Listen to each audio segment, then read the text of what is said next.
habari zenu. Leo nakwenda kuwaelezea ni vigezo gani vitakufanya usinyimwe visa kuingia Marekani.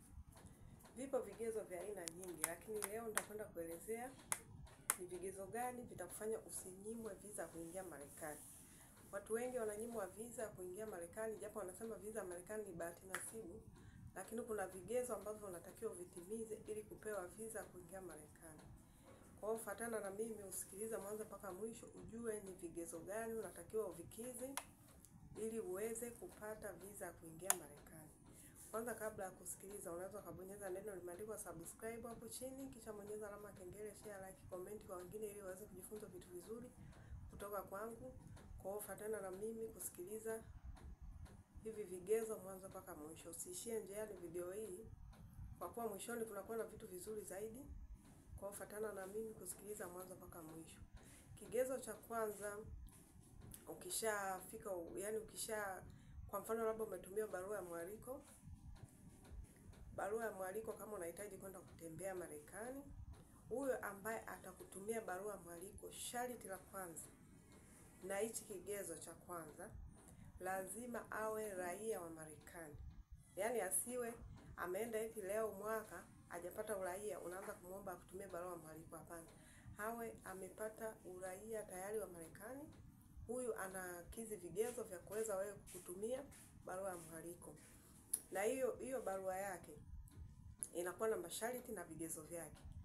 Aandike kabisa kwamba mimi ni fulani, nimemtumia barua ya mwaliko fulani, labda mwaliko mtu fulani, ambatanishe na labda nyumba namba fulani, anakaa nyumba namba fulani, ambatanishe na kwa mfano labda ni sherehe, kwa mfano labda ni harusi au graduation. Huyu namtumia, unaandika namtumia mtu fulani hii barua ili aje kunitembelea kwa ajili ya harusi yangu huko Marekani tarehe fulani mwezi fulani. Unaambatanisha na pasipoti yake pale na maelezo kama yote yaliyojitosheleza ili kuweza kuwashawishi ubalozi waweze kutoa visa. Ubalozi hautoi visa ovyo ovyo.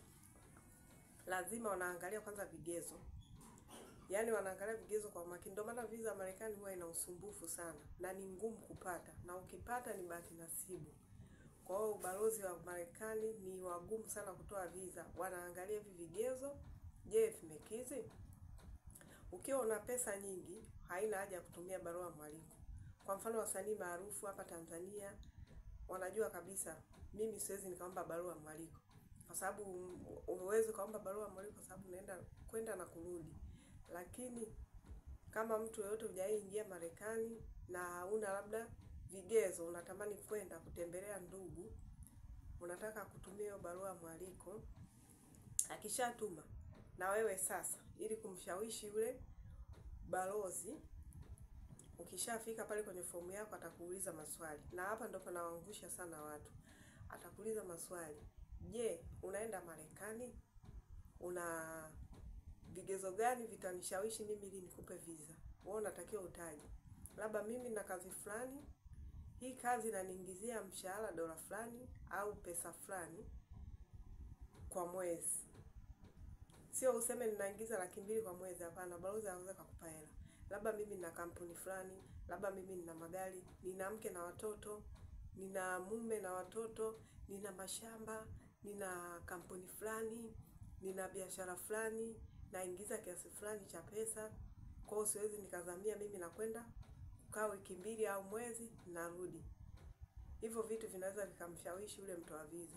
Sio kwamba ukifika ubalozi wa Marekani unaomba tu visa, naomba visa, au wanakuuliza kitu fulani unasema sijui nini na nini. Hapana, balozi anaweza kukupa visa. Kwa hiyo kuna masharti na vigezo ambavyo vitamshawishi yule ili akupe visa. Kwa hiyo najua umenisikiliza na umeelewa. Sio kwamba mtu yote anayekupa visa sio raia wa Marekani, hapana. Huyo mtu lazima awe ameshapata uraia wa Marekani na awe tayari raia wa Marekani. Ndio anaweza akakutumia barua ya mwaliko. Kwa hivyo ndio vigezo ambavyo vitakufanya balozi akupe visa. Uwe na vitega uchumi labda hapa Tanzania au nchi yoyote ile unaoishi, uwe na mashamba, uwe labda na nyumba, uwe na viwanja. Unaweza kuonyesha dokumenti zako, mimi nina pesa kiasi fulani kwenye akaunti yangu, nina nyumba, nina mashamba, nina kazi fulani kampuni fulani, kwa hivyo vitu vitamshawishi balozi akupe visa. Hivi ndio vigezo vitakavyofanya upewe visa kwa kutumia barua ya mwaliko. Najua mmenisikiliza na mmenielewa. Asanteni sana kwa kunisikiliza.